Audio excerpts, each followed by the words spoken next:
entender, por exemplo, dizem que a música do Boulez pretende isso. Pretende isso. Ela pretende desfazer estrutura, desfazer forma, desfazer relações, desfazer funções e só manifestar as notas puras. Chama-se ontologia do material, ou a posição da singularidade. Não ficou bem? Hein, Lula?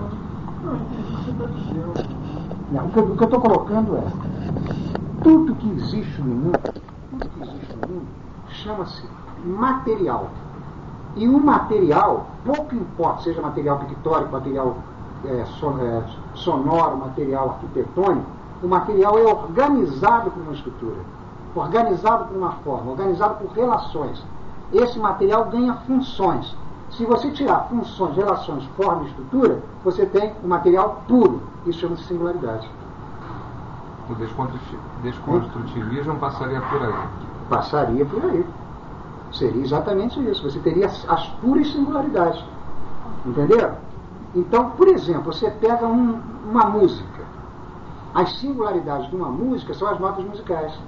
Agora, quais seriam as singularidades da vida? As singularidades da vida seriam os afetos. Os afetos. Não sei se vocês entenderam. Não. Os afetos são os percebes. Vamos botar só afeto para não complicar. Só afeto. Os afetos seriam singularidades do vivo. Ou seja, o vivo, antes de ter estrutura, de ter forma, de ter relação, de ter ordem, de ter função, ele é apenas afeto. Ele é apenas afeto. É um conjunto de afetos.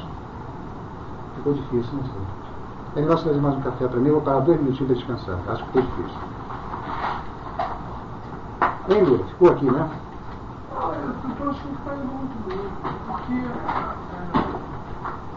você mesmo colocou, né? A singularidade ela é a atividade transcendental, né? E a gente fica perseguindo a representação racional que não... Exatamente, a gente fica atrás sempre da representação racional. Olha, eu vou fazer um corte aqui, vou cortar isso e vou reintroduzir a aula sobre essa linha que está aqui, mas recomeçar, para vocês entenderem. Vamos fazer uma recomeçada disso daqui.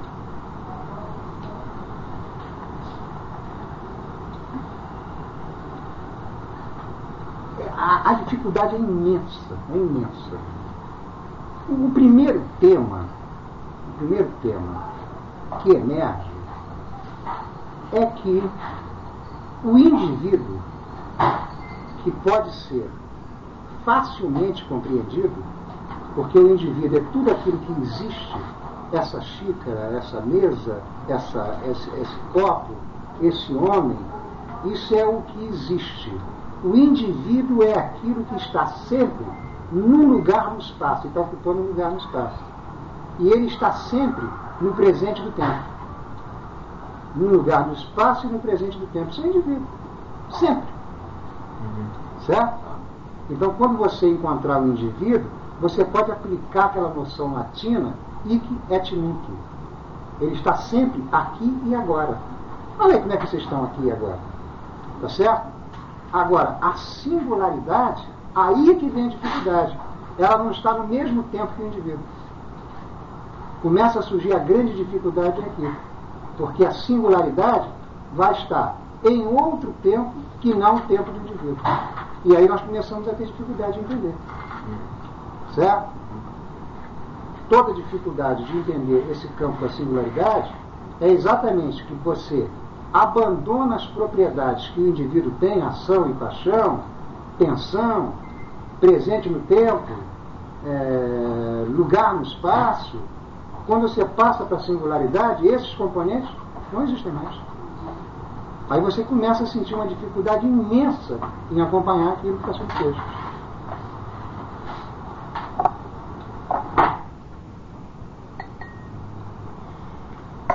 Como é que vocês estão achando? Está indo bem?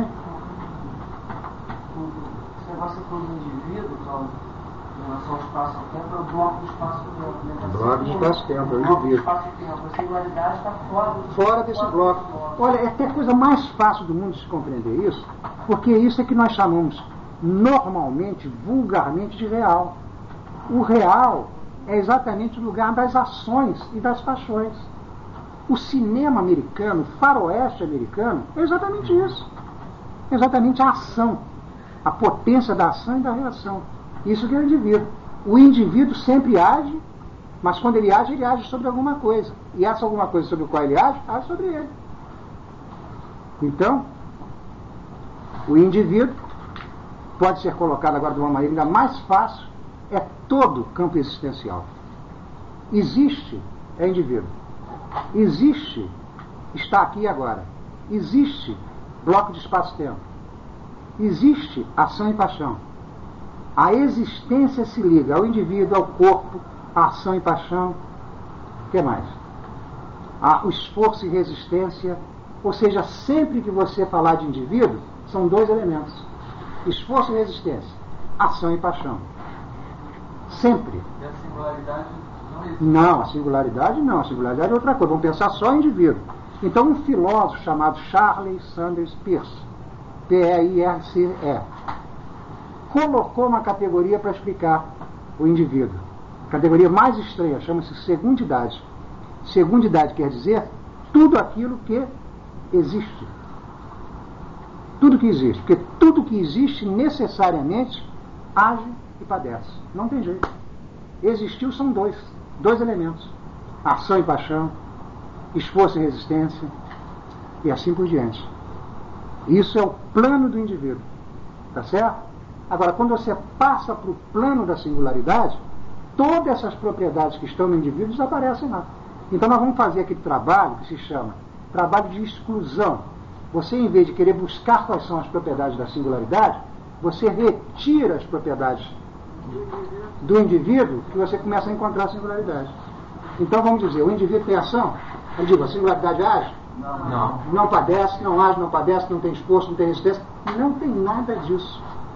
Nada disso. Então a singularidade, primeiro movimento para se entendê-la, é retirar dela todas as propriedades que você encontrou no indivíduo.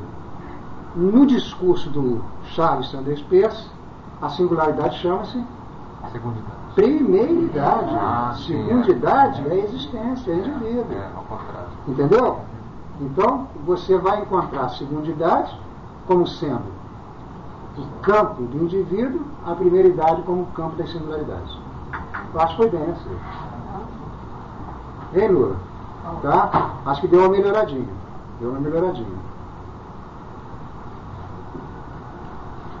Agora, quem falou singularidade e primeiridade? Isso. Agora, vê que dificuldade vai aparecer agora. O Peirce, ele fundou, eu não vou chamar isso de ciência, não sei nem que nome eu vou dar isso, ele fundou uma doutrina chamada faneroscopia, que vem do grego faneron, ou ideoscopia, que vem do grego ideia, ou fenomenologia, que vem do grego fenômeno. Fenômeno, ideia e faneron, para o Peirce, é tudo aquilo que aparece. Tudo aquilo que aparece. Então, a faneroscopia é ciência do que aparece. Ciência do que aparece. E aí vai aparecer uma coisa muito bonita. Ele vai dizer que a primeiridade e a segundidade são faneroscópicas. Olha que coisa difícil, né? Se a primeiridade e a segundidade são faneroscópicas, significa o quê? Que a singularidade aparece e que a individualidade aparece. Então, os dois aparece aonde? Aparece aonde? Aparece aonde? E aqui nós começamos, hein? O indivíduo é fácil, né? É fácil. A singularidade é muito difícil. Não é isso? Então nós começamos agora a pesquisar isso. O que vocês acharam? Eu acho que foi muito bem. Então nós vamos tomar para nós que a faneroscopia não é uma brincadeira, é coisa seríssima. E a faneroscopia está colocando que aparece o quê? A primeiridade, a segundidade, mas ele vai acrescentar mais. Vai aparecer também a terceira idade. Vai colocar a terceira idade também. Também aparece. É faneroscópica. Primeira idade, segunda idade, terceira idade são faneroscópicas. Então nós temos que, agora, depois de todo esse movimento para chegar aqui, nós temos que pesquisar essa faneroscopia. Avançar no campo da faneroscopia. E ver exatamente o que é aparecer. Vamos ver o que é aparecer exatamente. Aparece para quem?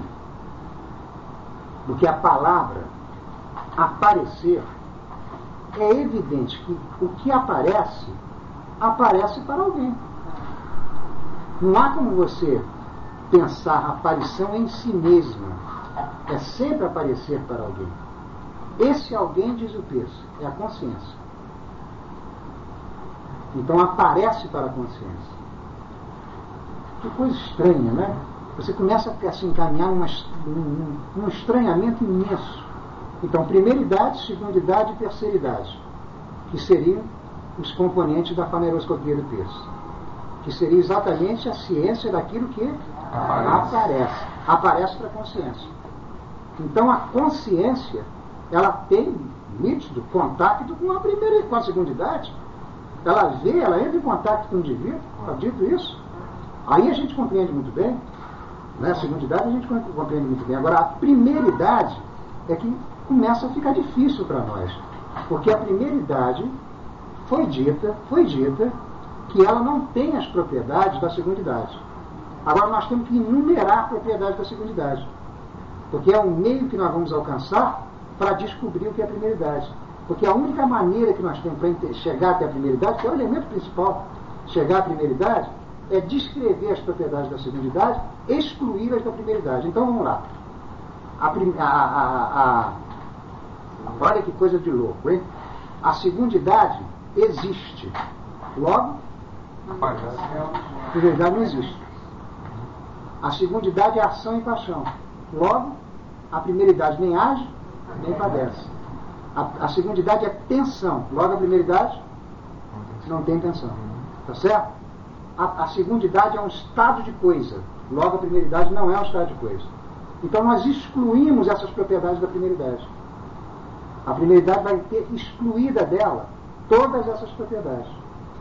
Vou fazer novamente uma pausa.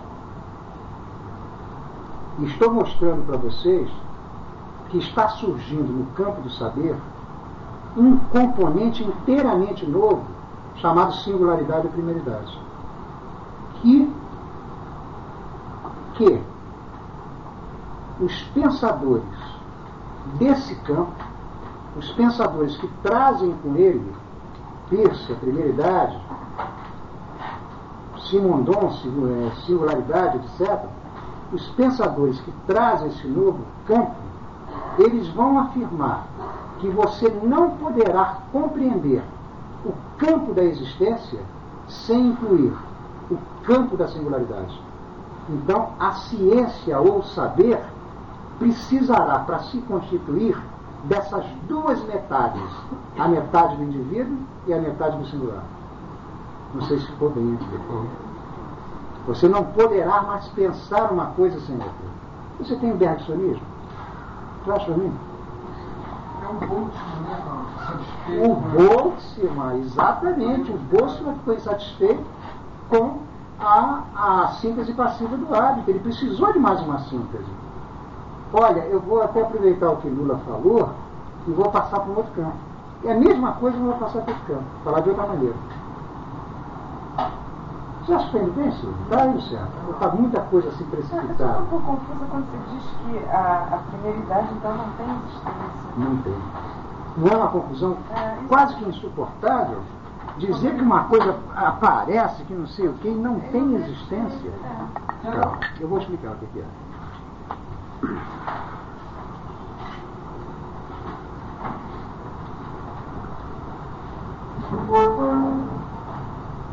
Se eu usar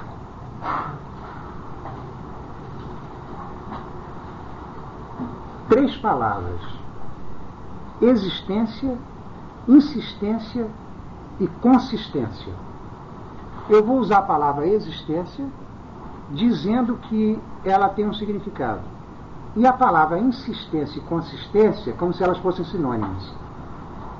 Como se elas fossem sinônimas. E agora eu vou tentar movimentar uma explicação para vocês. Eu posso falhar, viu? Porque eu não estava preparado para isso. Por exemplo, uma criança acredita em Papai Noel. Logo, ela acredita que Papai Noel está na segunda idade. O que quer dizer isso? que ele existe. Acredita que ele existe. Não é? Ela fica de noite esperando o surgimento de Papai Noel, que é, não é, a aparição de um existente, velhinho, barbudo, etc. Mas a criança que faz isso provavelmente é uma criança imbecil. Porque ela acreditar que Papai Noel existe é uma coisa meio assim, que nos assusta, que a criança é um ser muito esperto, muito inteligente. Então nos confunde muito isso. O fato de ela acreditar em Papai Noel, acreditar em bicho-papão. Eu não me lembro mais se eu acreditava que essas coisas estavam na segunda idade. Certo? Agora, é evidente que as crianças do Ocidente, quando chega no dia 25 de dezembro, elas penetram numa atmosfera que, vamos dizer, as crianças de uma civilização não cristã não penetram nessa atmosfera. Certo? No dia 25 de dezembro. Essa atmosfera chama-se sentido. Você penetra num sentido de mundo. Um sentido de mundo. E provavelmente Papai Noel não é nada mais do que um sentido de mundo, em vez de ser um existente. Eu não sei se vocês entenderam. É um sentido. É exatamente isso que é insistência. Ou seja, ele não existe, ele insiste. Ele consiste. É um sentido que nos toma. Deu para entender isso? Aquilo te toma, aquele sentido. Provavelmente é isso que a criança entra. Ela entra num sentido. A criança está vivendo aquela atmosfera, aquele sentido, em que vai ter presente, vai ter festa, vai ter não sei o quê, vai ter a ilusão da existência do Papai Noel. Então a primeira idade, ela é semelhante a isso que está aqui. A semelhança da primeira idade não existe, insiste. Conseguiram? Existem filósofos, agora eu vou poder explicar melhor, do século passado, filósofos e lógicos que cuidaram apenas disso. Vou dar um exemplo para vocês. Um lógico chamado Frege, ele fez uma afirmação muito fácil de todo mundo entender.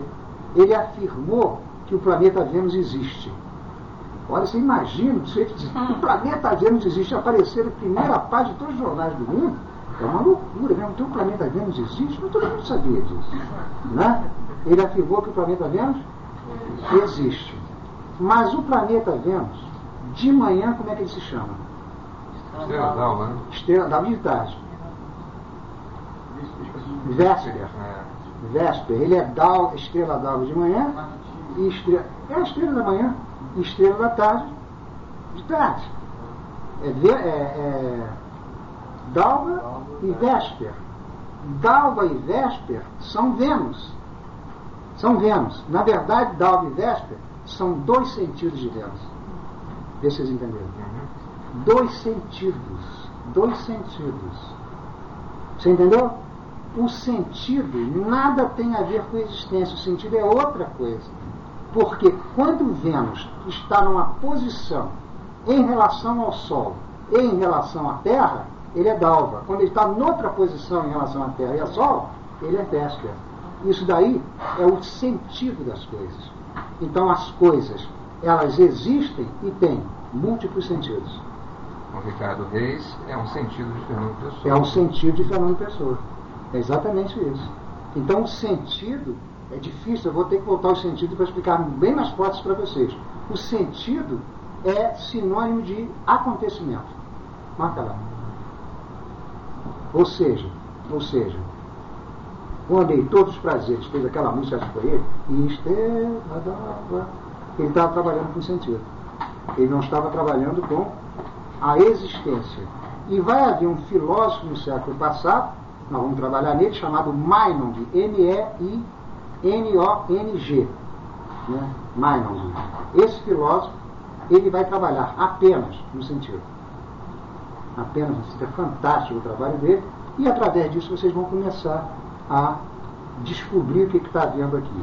Então, o sentido, ele não existe. Ele insiste. Certo? Foi bem. Ótimo. Foi, né? O que você colocou como chama de acontecimento? Sentido? Sentido. Bom, a primeira filosofia, agora começa a ficar mais fácil. A primeira filosofia que faz esse corte entre existente e sentido é a filosofia estoica. Os estoicos vão fazer essa separação. Então, aqui vocês vão começar agora a entender de uma maneira absoluta se eu acho que eu obtive êxito e vou poder explicar isso para vocês, inclusive vou dizer a vocês, nessas conferências que vão ter, né, que vão ser feitas lá, dirigida pela Annelise, um dos meus alunos, a conferência dele é exatamente sobre isso. Claro que ele não vai falar isso tudo que eu falei, né? Ele vai ter que montar de outra maneira, vai ter que montar junto com ele de outra maneira. Então, nós vamos passar a dizer agora o seguinte: quando você está falando sobre a existência, você está fazendo uma filosofia chamada a filosofia do ser. O que é a filosofia do ser?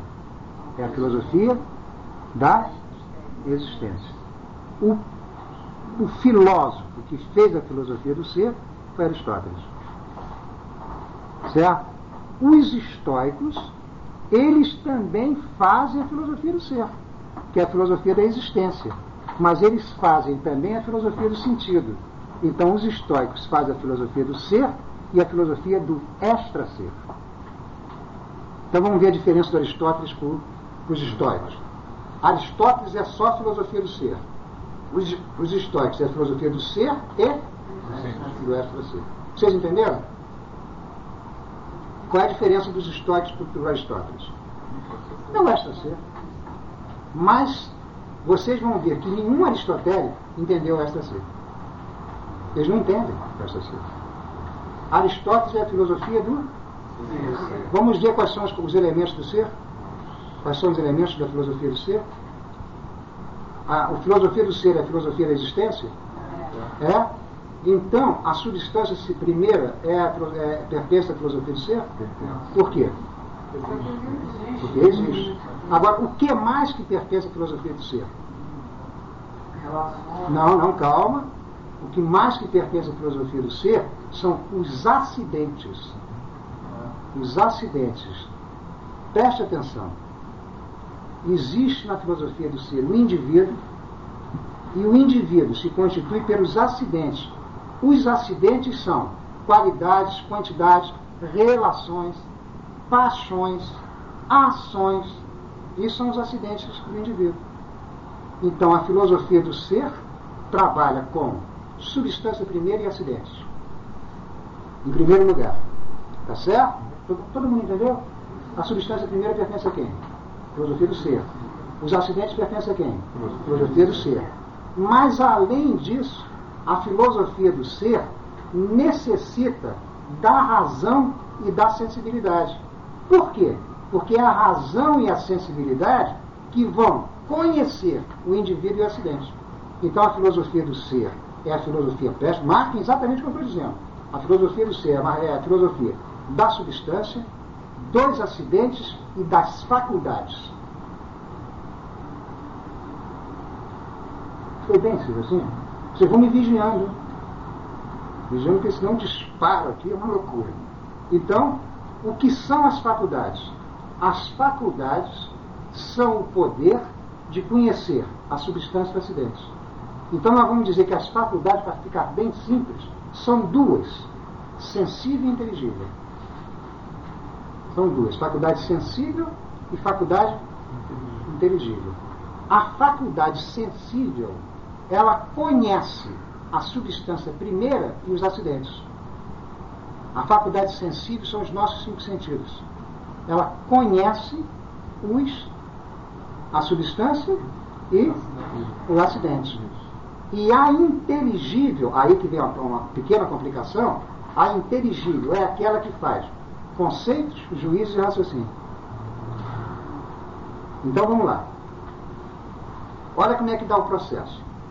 Eu vou dar o exemplo de você, hein? Juízo e raciocínio. Preste atenção para vocês entenderem.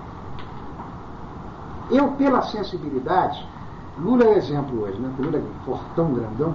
Então, eu, pela sensibilidade, que é a percepção, eu conheço Lula.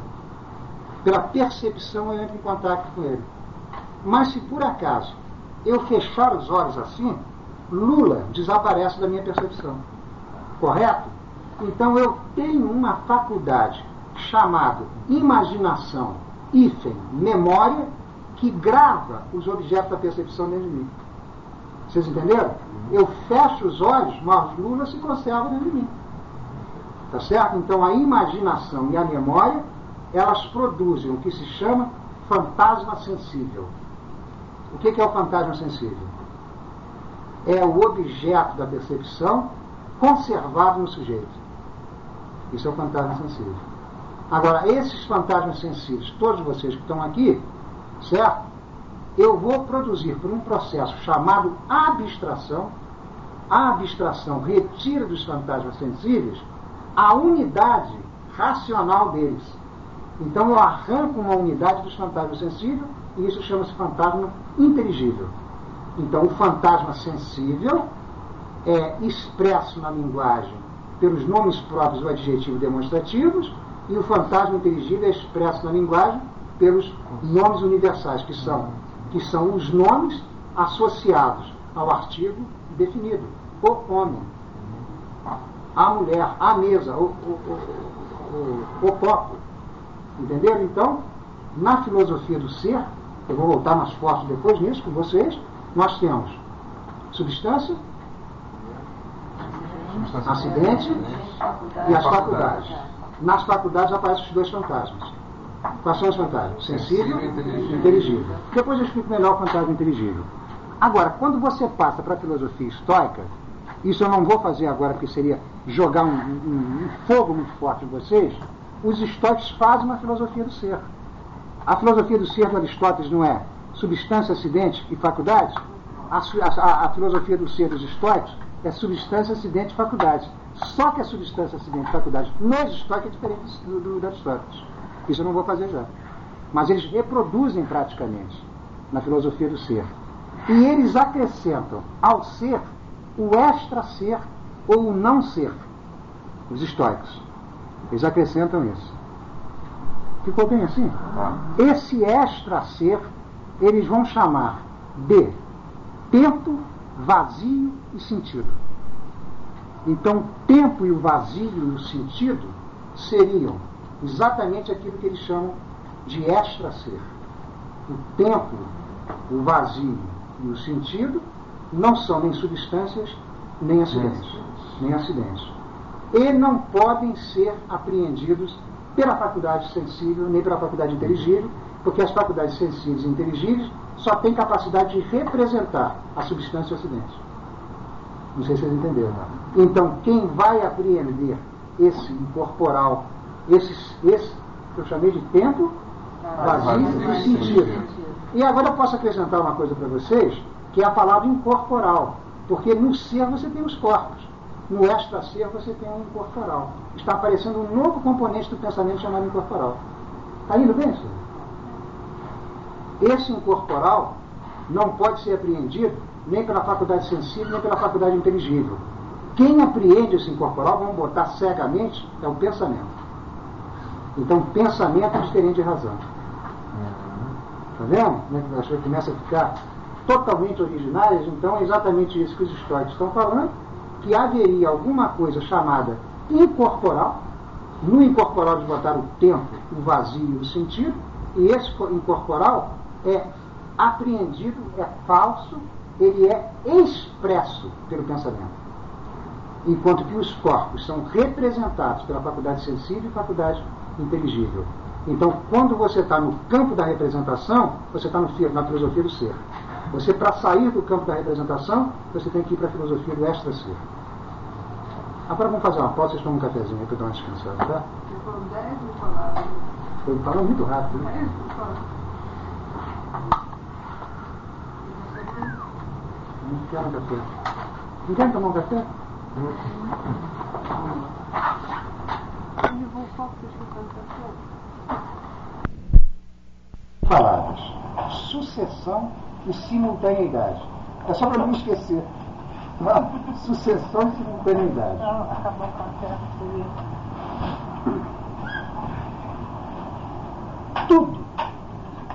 que é sucessivo, tudo que é sucessivo, ou seja, você pega assim, o tempo, passado, presente e futuro. Não é sucessivo, primeiro vem o passado, depois vem o presente, depois vem o futuro? Não é uma sucessão, ou não? Todo mundo concorda que é uma sucessão? Passado, concorda, dona Maria? Lá em Minas é assim? Presente, então, passado, presente e futuro. Então é uma sucessão. A sucessão é um movimento, bota aí. Sucessão é movimento. Sucessão é movimento. Então, se você pega o passado, o presente e o futuro como sucessivos, você cria uma imagem do tempo indireta. Você cria uma imagem do tempo sustentada no movimento. Não sei se vocês entenderam. Você, para ter uma imagem do tempo diferenciada do movimento, você tem que ter o tempo simultâneo, passado, presente e futuro, simultâneos. Isso seria uma imagem direta do tempo. Ficou muito difícil? Uma imagem direta.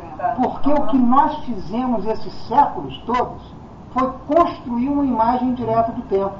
Construir uma imagem do tempo a partir da sucessão, a partir do movimento.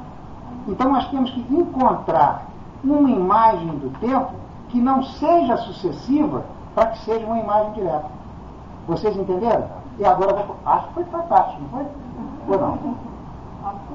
Então agora eu vou mostrar isso para vocês. Vou mostrar isso para vocês. O que foi que eu disse? Você agora vai fazer a Mas eu coloquei que quando você encontra a sucessão é igual a movimento. E se você constrói uma imagem do tempo a partir da sucessão, você está construindo uma imagem do tempo a partir do movimento. Isso chama-se imagem indireta do tempo. Já? Isso é importantíssimo. Vocês levaram, depois eu vou fazer um trabalho imenso aqui com vocês. Então, a filosofia e o cinema, olha que coisa fantástica, vão buscar uma imagem direta do tempo. Então, a imagem direta do tempo, ela tem que quebrar o quê? E se constituir por simultaneidade. Então, olhem isso daqui. Olhem isso daqui. Eu vou pegar, posso pegar aqui isso aqui como exemplo, né? Eu vou pegar esses três troços aqui, olha aqui. Um copo, faz parte. Um copo, a xícara e esse livro. Tá certo? Eu vou chamar isso não é copo, certo? Não, isso aqui não é xícara. Copo é esse. Xícara, livro e copo. Eu vou dizer que a xícara é um instante no tempo. O copo é outro instante no tempo. O livro é outro instante do tempo e o copo é outro instante do tempo. Essa xícara é um instante passado. O livro é um instante presente, o copo é um instante futuro. O que é isso? Você não está conseguindo fazer esses jornais que vocês estão botando simultâneo. Que isso, senhor? Quem está dizendo isso, gente? Que asneira é essa, gente? Mas que bobagem você está falando?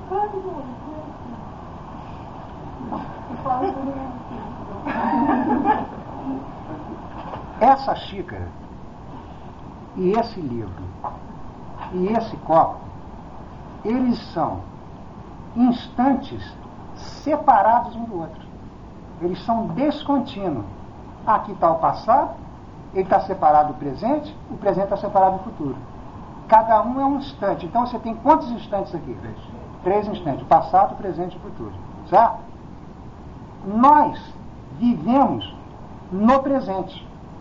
Então, para nós apreendermos esse passado que está separado do presente, nós temos que fazer uma prática chamada reprodução. Reprodução de quê? Desse instante quando ele foi presente. Então, a memória passa a ser uma prática reprodutiva. Ela reproduz exatamente aquilo que ela viveu no presente. Entendido? Porque esses 3 instantes estão separados. Estão separados. Eu não vou fazer a síntese passiva do hábito aqui agora, porque vai ser muito, muito longa. Mas se por acaso eu juntar esses 3 instantes, esses 3 instantes vão se tornar uma extensão, uma unidade. eles, ao invés de ser separados, passam a estar juntos. No momento que eles estão juntos, o passado e o futuro passam a pertencer ao presente. Eu não sei se vocês entenderam. Não, né? Não. Vocês entenderam isso mesmo ou não? Eu estou dizendo que agora o passado e o futuro não estão separados do presente. Eles se juntaram ao presente. Eles se tornaram dimensões do presente. Então o presente é essa extensão toda que está aqui, chama-se duração. É essa extensão toda que está aqui. E o passado e o futuro que está aqui, e o passado que está aqui, tornam-se dimensões dessa figura que está aqui. Ao invés de serem separados, se tornaram dimensões dessa. Você compreendeu? Dimensões disso que está aqui. No momento em que eles se tornam dimensões, o passado e o futuro, não estando mais separados do presente, eles se tornando parte do presente, eles também são presentes. Eles são presentes. Por isso que o Santo Agostinho chama o passado de presente do passado, o futuro de presente do futuro e o presente de presente do presente. São três presentes: o presente do passado, o presente do presente e o presente do futuro. Nesse momento, nós temos uma imagem direta do tempo, porque o passado e o futuro não são sucessivos, são simultâneos. Como é que eu me expliquei? Não sei se vocês entenderam. Aparece uma imagem direta do tempo. A imagem direta do tempo é quebrar a sucessividade e construir a simultaneidade. Então vocês encontrariam na obra do Alain Robbe-Grillet, sobretudo naquele famosíssimo filme o ano passado, em Mariambá, exatamente isso daqui. O tempo lá já não é mais sucessivo, o tempo é simultâneo. As três figuras do ano passado, A, X e N, eles estão em três presentes diferentes. Um está no presente do presente, outro no presente do passado, outro no presente do futuro. Olha isso daqui, está bem? Vocês entenderam ou não? Eu posso chamar, você está entendendo, Rodrigo? Claro. Eu posso chamar essa junção do presente com o passado e o futuro de uma imagem? O que é uma imagem direta do tempo? É o tempo não se submeter mais ao movimento. E isso é um fenômeno fantástico. Então o tempo já não está mais submetido ao movimento, você já não pensa mais o passado, o presente e o futuro como sucessões, mas como simultaneidade. Mas no momento em que você coloca, está sujo isso lá? Você coloca as personalidades, né? as personagens. Você coloca as personagens nesses três presentes. Onde é que está isso? Hein?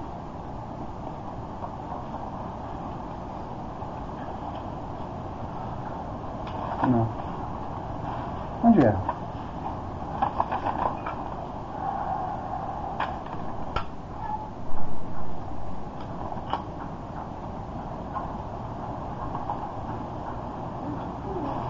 Não é não.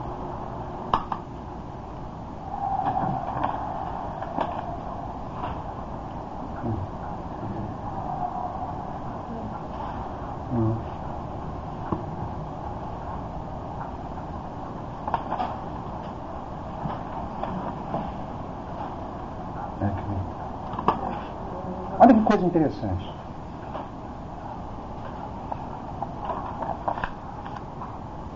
Vamos dizer que você coloca as personagens vivendo esses três presentes. Então eu sou um personagem que tem dentro de mim, simultâneo, esses três presentes.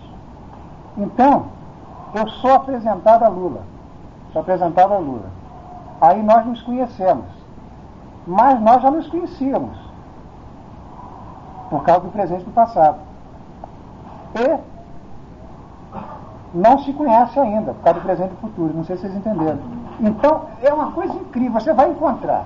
Você pode encontrar num jogo desse, você pode fazer um filme assim. Eu e Lula, eu e Sônia somos apresentados um ao outro. Aí vamos subindo na escada, nos conhecemos naquele momento.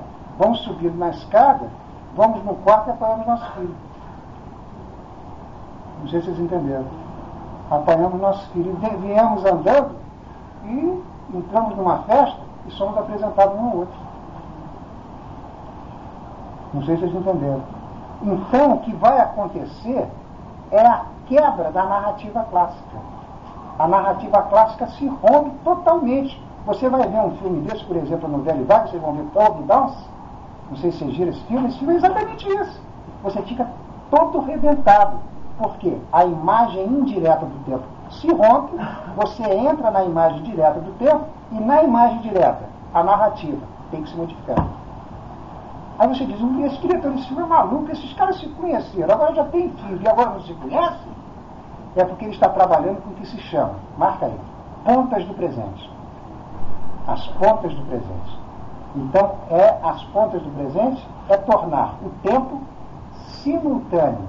A imagem direta do tempo é você se libertar da sucessão, que é a imagem direta do tempo. Então, essa imagem direta, indireta do tempo, o cinema aceitou ela. Aceitou ela. E o rompimento dessa imagem direta do tempo, eu posso dizer que começa com Mankiewicz e os seus flashbacks, e o Orson Welles com o que se chama profundidade de campo, que na frente eu vou explicar para vocês o que é.